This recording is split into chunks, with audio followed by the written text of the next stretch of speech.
Știu. Știu. Știu. Știu.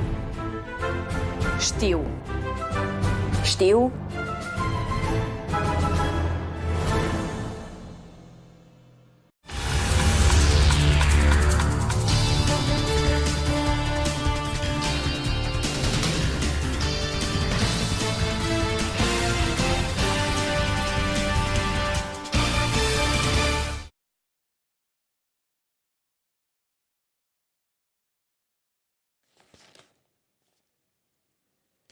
Salut, sunteți la ZFLive, sunt Cristian Hostiuc și astăzi vom discuta despre ce mai este nou pe piața de Executive MBA, iar în a doua parte a emisiunii, care vor fi cel mai afectate sectoare și economii de schimbările tehnologice globale și apariția inteligenței artificiale. Înainte să mergem la primii invitați de astăzi, care vor fi prin Zoom, ziarul financiar de astăzi, îl vedeți aici, îl vedeți imediat pe ecran. Peste 10.000 de români au intrat într-un an în clubul celor cu depozite de peste 100.000 de euro. 100.000 de euro este limita maximă de garantare a depozitelor bancare, deci colegii mei au luat depozitele de peste 100.000 de euro, deci 10.000 de români au intrat în acest club, au pus la bancă peste 10 miliarde de lei, adică 2 miliarde de euro. În total sunt peste 78.000 de români cu economii de 83 de miliarde de lei peste acest plafon, care înseamnă în euro 17 miliarde de euro, adică un sfert din totalul depozitelor bancare. Producătorul Softronic din Craiova estimează afaceri mai mari cu 25% din producția de noi locomotive și modernizări.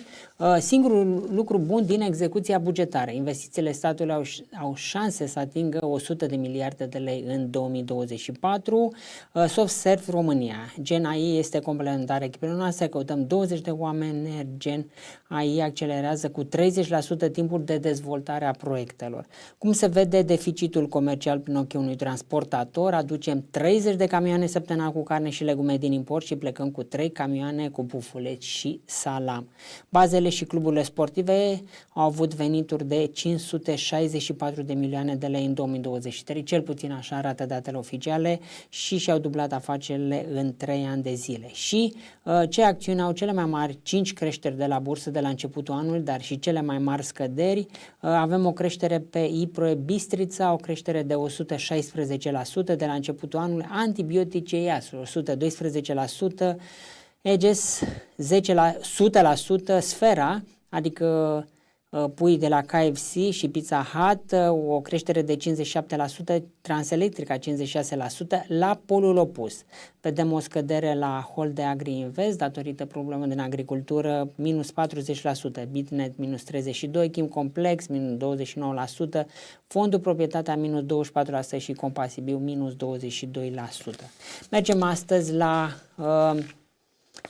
primii invitați de astăzi, cum se adaptează programele de Executive MBA la schimbările tehnologice de management și leadership și de business environment cu care se confruntă corporațiile. Alături de mine Adriana Codruta GEORGESCU, program manager Executive MBA Bucharest, și Phillip, director academic Executive MBA Bucharest. Adriana, Phillip, how are you? How is your life? Thank you for having us. Hello, Christian. Phillip, Hello. how are you? Thank you for inviting us. Yeah, where are you, Phillip? Vienna, Londra, I'm here in Singapore? Vienna, last day before a 2 weeks vacation. Okay. What is new in the market? You mean in the executive MBA market? Yeah, in the MBA market, in executive MBA market, what is the latest news? This is a very good question. There's, of course, constant innovation across different types of programs around the world.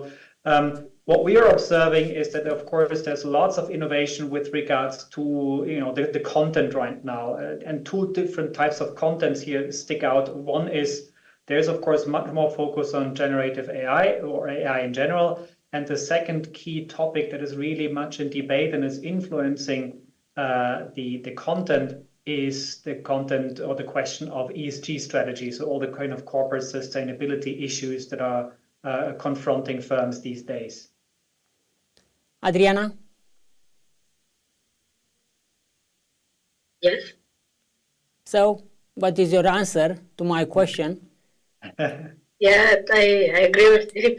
We just were in US with the students, and we saw that those are the global trends. We visit companies there, and this is all they were talking about. So I think, of course, the world will follow, and Romania will follow, and that's the trend right now.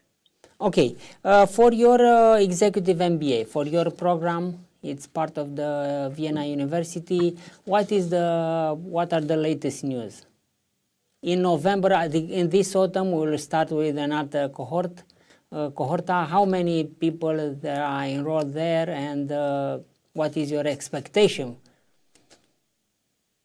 Right now we're at 20 plus students, and our expectations are 25, between 25 and 35. Actually, around 30 is our target number. So we are on the schedule, and of course people are coming back from vacations, and we're getting now the latest applications. And I also want to mention that we still have a small budget for the scholarship, so people who are interested to apply, they can still apply by September 15th. Okay, so September 15th for something like a scholarship, and the program will start in November, yes? Yeah, November 6th. We'll start in Vienna with our first module. Then we have modules in Bucharest until the summer of 2025. Then we go again to New York, the city that never sleeps, and always it's the highlight of the program. And then again, we have modules in Bucharest, and we'll finish in the spring of 2026 in Vienna. So, yeah, we have less than 3 months to start. So we will cover all the world. Yeah, we're trying to bring different experience to the program. I was just looking on the schedule a bit earlier, and I realized that we only have four lectures from Vienna University, but otherwise we have lectures from all over the world. So if people are busy and managers are busy to travel, we are bringing the word to Bucharest. Okay. With professors from, like I said, from Europe, from US, from England, yeah. Phillip, you are director academic, so you established the curricula. What is the new? Okay, if you compare, let's say, the program this year and the program was, let's say, 10 years ago or 5 years ago, what are the changes in the program?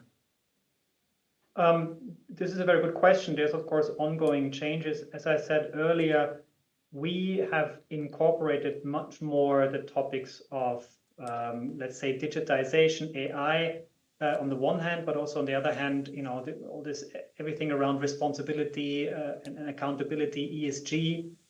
These are definitely topics that have been strengthened over the years across different types of courses.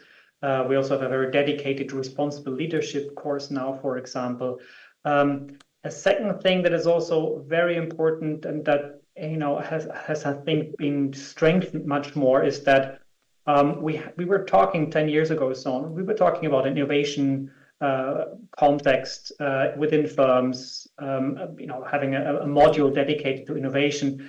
And now we have much more focus also on the entrepreneurship side, because we think, and we've gotten this feedback, that entrepreneurship is not innovation necessarily, it's not the same thing. And second, entrepreneurship is valuable not only for people that want to create their own startups, but also entrepreneurial thinking and entrepreneurial techniques are important also within lots of large firms.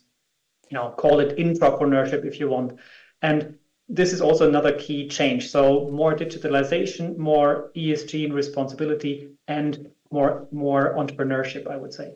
Look, this new topic is, let's say, is a demand for the market, or do you think will be focused in the future?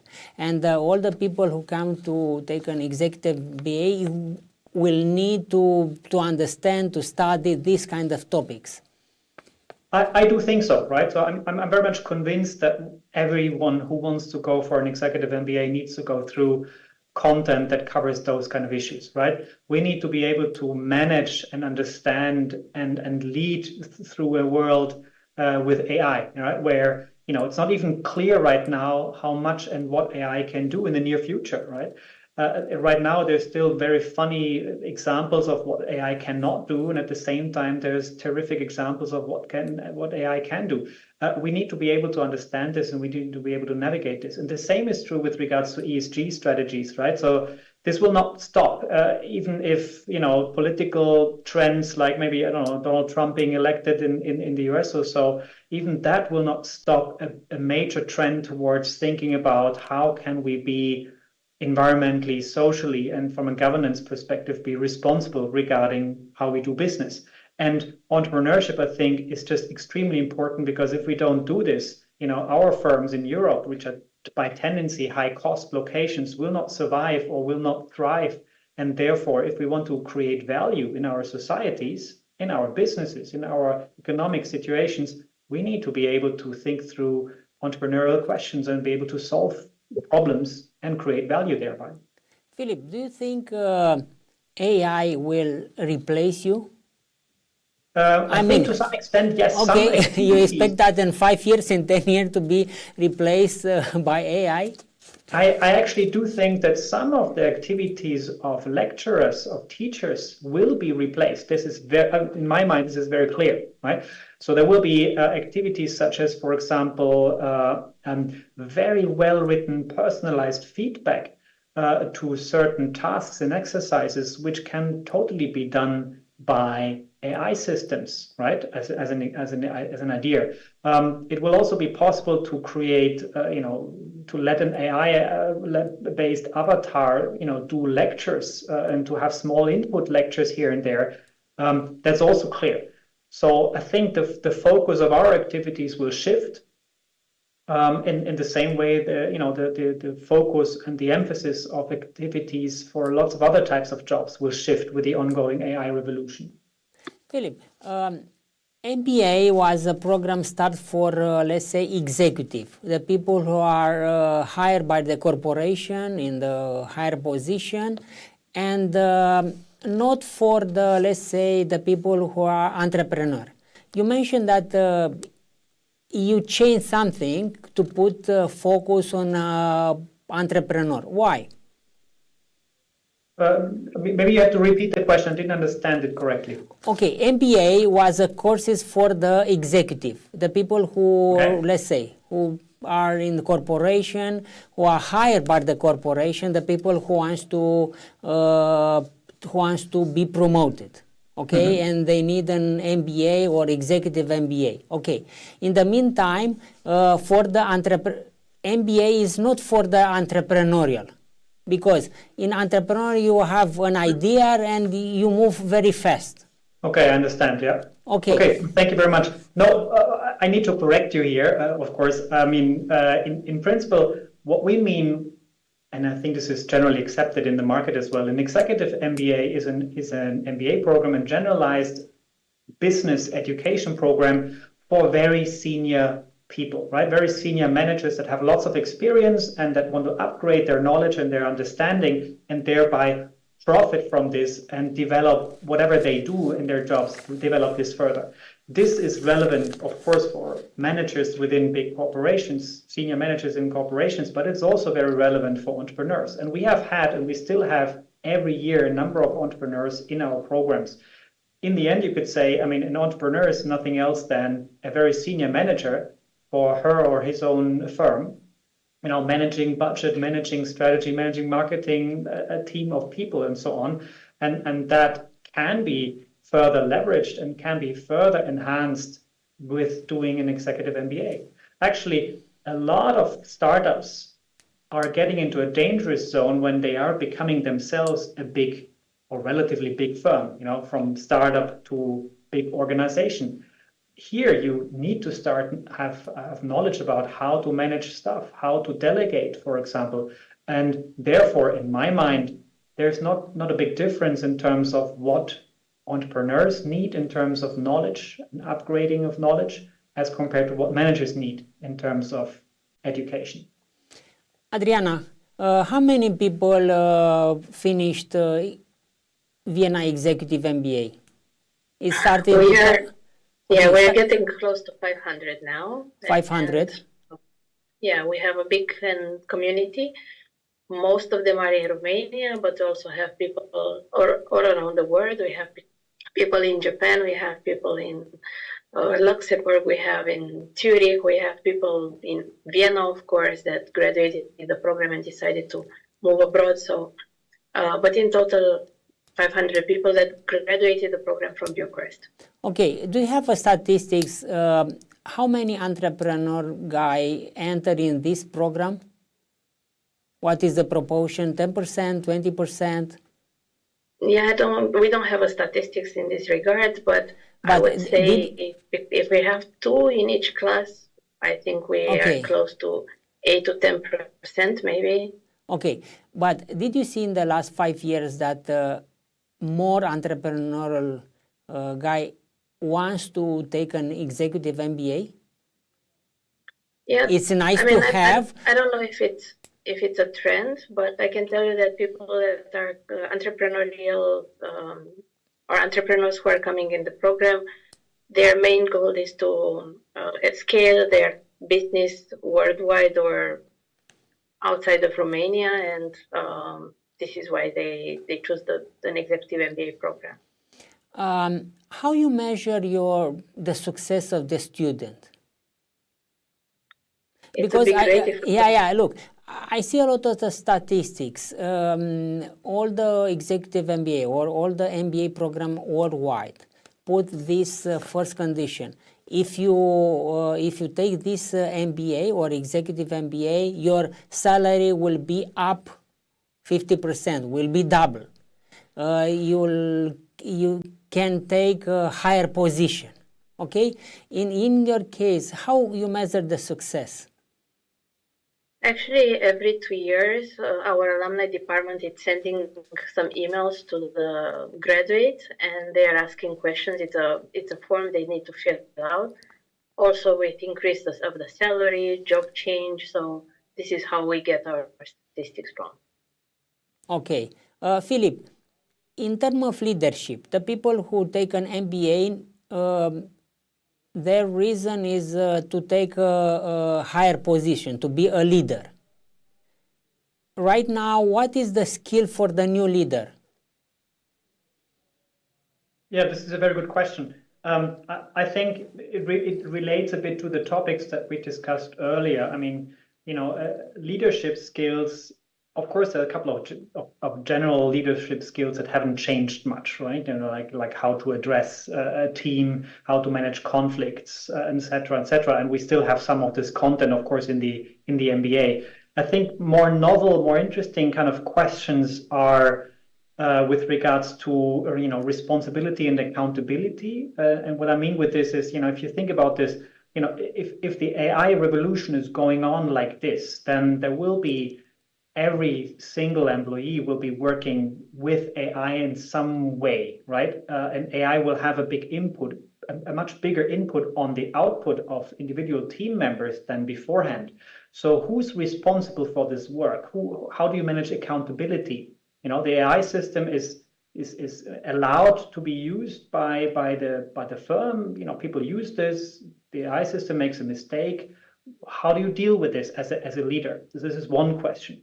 The other question is related to the ESG side. Is there's much more need now for something which we can call responsible leadership, right? So, what are the ethical norms and values that guide your behavior, and how do you do this, and what's the purpose of the firm, and how you transmit this as a leader towards your team members? That's something very important, and that has become more important over the last years, potentially also because of generational questions. And the final thing is maybe remote work. Of course, we know that nowadays, even though some firms have moved back a little bit, but there's much more remote work now than beforehand. So the leadership question here is, how do you lead in a remote setup, or in a to some extent remote setup, right? How do you manage? How do you motivate people? so these are three important topics, I think, that are asking questions about what skills you need as a leader. Philip, do you have an answer how to lead when the people wants to work from home? Or from the beach or from the vacation? I do have a little bit of an own experience here in the sense that I'm leading a team here at WU Vienna University of Economics and Business. And we researchers and professors are often working quite remotely. But we are in a very unique sector. I think the key thing here is that, this needs to be answered in an industry-specific way. You cannot judge, right, just from the outside, and you cannot say across different types of industries of how it should work. So I would hold my breath here, not say anything, very generically true. Other than, of course, you need to somehow stay in contact and use modern technologies like Zoom or MS Teams and so on to stay in this loop. But there's also one word of caution. I've done a study a couple of years ago with a large banking group that is also present in Romania. And we looked at their management and leadership communication behavior during the COVID lockdowns, right, where everyone was by default in a remote position. And what we found is that compared to the non-COVID times, the amount of vertical, right, central communication top-down increased, while the communication horizontal, people talking to each other across departments, across teams and so on, because, for example, they're meeting in front of the coffee machine. A lot of this didn't happen during the lockdown, right? So the remote tools might be very strong and very effective to do vertical stuff, but they might not allow to have a lot of communication, across people when hierarchy is not necessarily involved. So to this end, here my one big key insight is that leadership for remote setups is not so easy. You need to stay in contact, but need to also, specifically emphasize that people themselves somehow stay in contact, not only with the boss. Okay, in the case of program to Bucharest, how many courses do you have? We have in total 14 modules, right? 14. One in Vienna at the beginning, one in Vienna at the very end, one in the US in the middle, and the rest is in Bucharest. Okay, specific Romanian people, okay, who apply for executive MBA. They're interesting are in what? In finance, marketing, business entrepreneurship. In what kind of program? So the people that are interested in our program and what we can deliver to them is we have a generalized, top-notch, high-level business education program, right? Which means we are not specializing on one single thing, but we are really covering the most important things that we think every leader in big corporations or in startups should have under their belt, right? So we are covering all the core business functions like marketing, supply chain management, but also accounting, finance. And we are also covering skill kind of courses such as leadership and negotiation techniques and stuff like this, right? Okay. So it's people that are interested in our program is they are interested in a general upgrading and the general upgrading of their skills across the whole range of what matters in business. But from your experience, there are some courses that the people are interesting. Okay, I mean, look, logistics. How many people are interested in logistics? Okay, maybe the people. I understand that, of course. Yeah, you're of course right. Depending on the profile, there's people that have a little bit more interest in one module than in something else. That's of course clear. But overall, I think, as I said, our program is a one big package where we cover a lot of ground, and this in itself is the key thing why the people are going for our program, and people understand this also while they are in each individual module and course. Yeah, so that's very clear. In the case of the program from the Bucharest compared with the Vienna program, what are the differences? So yes, we have a sister program in Vienna. This is called the Global Executive MBA. We have a lot of overlap with regards to professors and with regards to course contents and so on.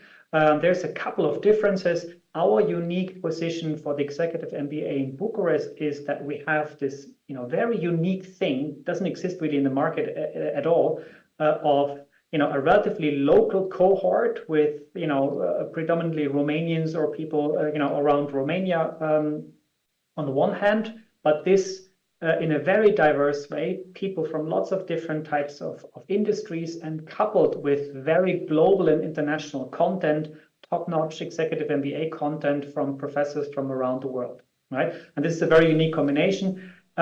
They have in Vienna itself, in our sister program, they have a bit more study trips. We go to the US once. They have, I think, 2 or 3 trips in total.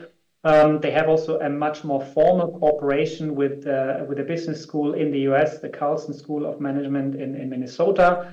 And that makes a very different type of package, so that the group there is much more diverse in terms of nationalities. We have a little bit less diversity here, but which means it's also much more nicely focused and geared towards what the key questions and issues are in Romania and neighboring countries. Adriana, you are with this program since 2009? 2011. 2011. Okay, 2011. The program, but the program started in 2006. Yeah. Okay. From your, let's say, experience with all the students, okay, do you think they have time to cover, let's say, their job, and in the meantime to learn and to make all these studies? Yeah, I think the program was structured in a way that people can have in parallel a very busy job and also have time to invest in the program. From the feedback of the students, they usually invest about 15 to 18 hours within 2 weeks before the module to prepare, and then another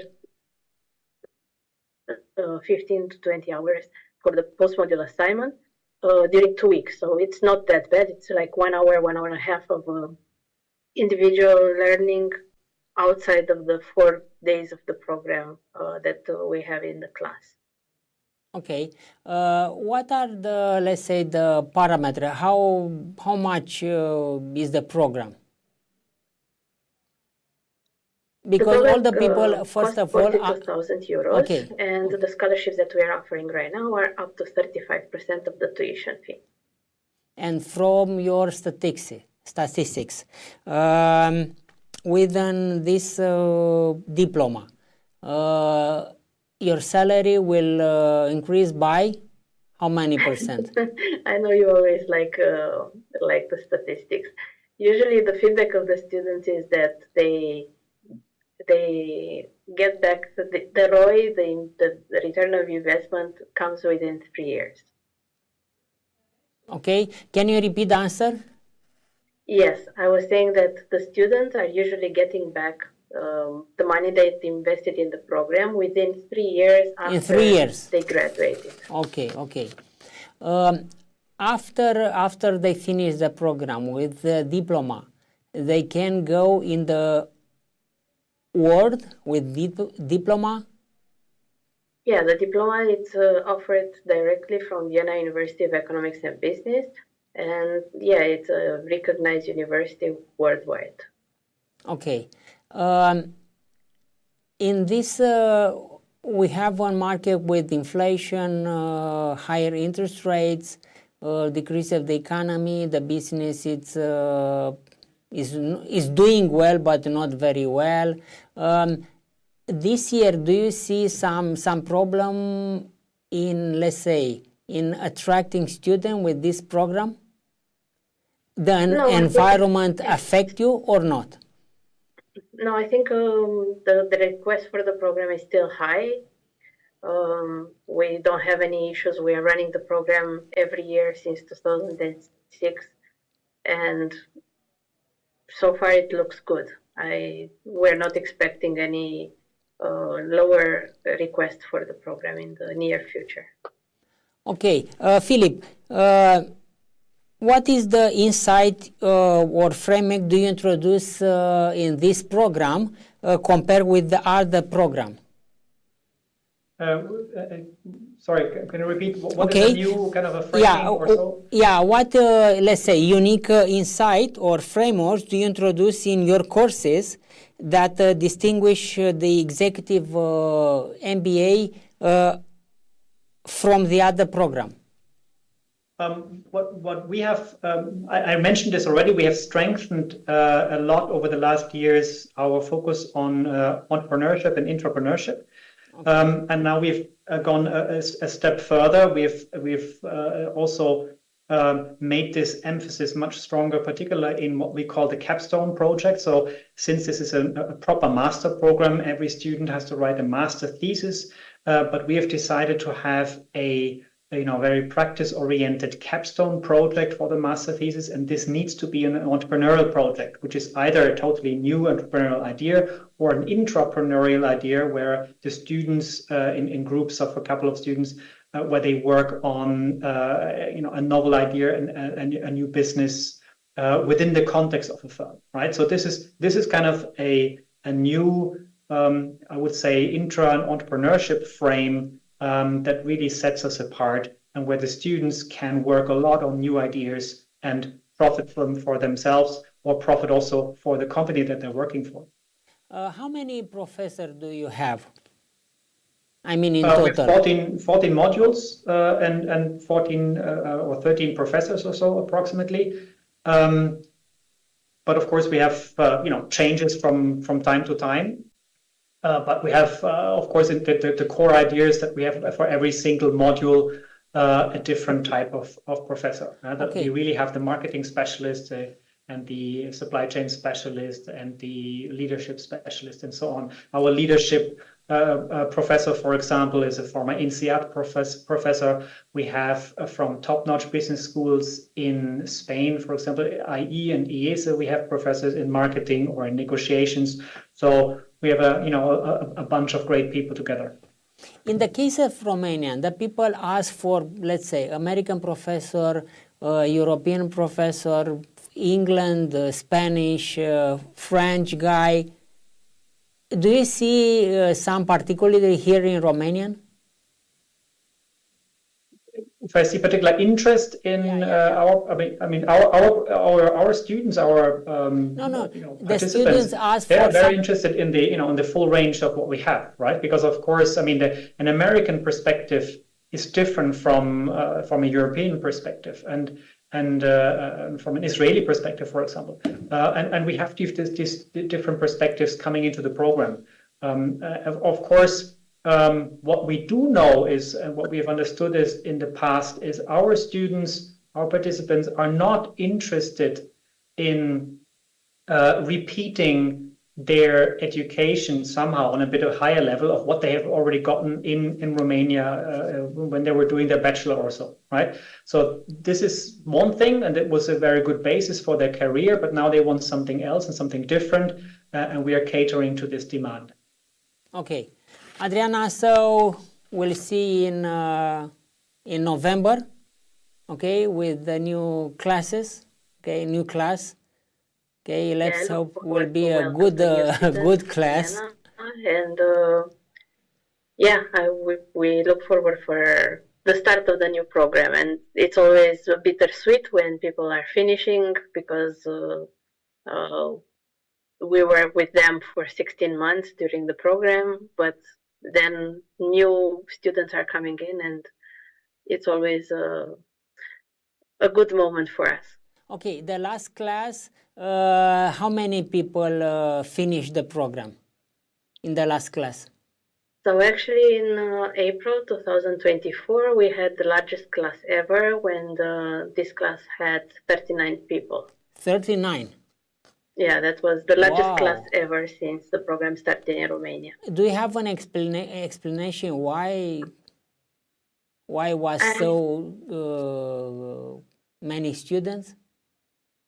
I think after pandemic, everyone realized the business environment is changing, and like Phillip said, managing teams hybrid or negotiating online or everything that the pandemic brought to us, and together with AI and with the emphasis on the sustainability and social responsibility, I think people wanted to come back to school and have a refresh and have new ideas of how to manage their jobs in a better way, and to also to become good professionals and how do you call it? Also to have a better education comparing with other people that are on the market, maybe with similar education. Okay, Adriana, Phillip, thank you very much for your present. We'll want to see in November who will be the next classes. A fost Adriana Georgescu și Phillip NELL de la Executive MBA Bucharest. Cam atât a fost ZFLive cu primii invitați de astăzi. Luăm minutul Business Magazine și ne întoarcem partea a doua, care vor fi cele mai afectate sectoare și economii de schimbările tehnologice globale și de această apariție a inteligenței artificiale. Un tânăr plin de entuziasm își părăsește jobul sigur dintr-o corporație și își face curaj să deschidă un business propriu, o cafenea. Este rezumatul parcursului lui Ionuț Isache, care în urmă cu 6 ani a ales să pună pasiunea pentru licoarea preparată din cele mai ispititoare și aromate boabe într-un loc pe frontispiciul căruia stă scris Black Habit. O inovație tehnologică românească se pregătește să transforme radical viața a peste 300 de milioane de persoane cu dizabilități vizuale la nivel global. Lumen, startup-ul fondat de Cornel Amariei, a dezvoltat prima tehnologie din lume de conducere autonomă pentru pietoni, implementată într-o pereche de ochelari AI, care promit să înlocuiască soluțiile tradiționale precum câinii ghid și bastonul alb. Producătorii germani s-au opus cererii turcești pentru obținerea unui statut special pentru faimosul doner kebab la nivelul UE, la fel cum Bulgaria a contestat originea românească a plăcintei dobrogene, dar România a ieșit câștigătoare după 4 ani. Care este miza recunoașterii produselor tradiționale similare cu cele ale pizzei napoletane, hamonului serrano din Spania și halloumiului din Cipru? Evoluția economiei, creșterea veniturilor, modificările apărute pe piața muncii în timpul și după pandemie, schimbarea generațiilor sunt doar câțiva dintre factorii care influențează modul în care angajații se raportează la muncă și angajator. La nivel global, dar și local, se remarcă două puncte de vedere contradictorii. Pe de o parte, tot mai mulți angajați vor un job bine plătit, dar care să le asigure un echilibru între muncă și viața privată, și pe de altă parte, tot mai multe domenii și companii se confruntă cu lipsa acută a forței de muncă, fie că e vorba de specialiști, fie că vorbim de muncitori. În căutarea soluției ideale pentru societatea de astăzi, țările au început să testeze atât varianta unei săptămâni de lucru de 4 zile, cât și a celei de 6 zile, fiecare cu proprii admiratori și critici. Citiți despre toate aceste subiecte, dar și despre multe altele, în cel mai nou număr al Business Magazine.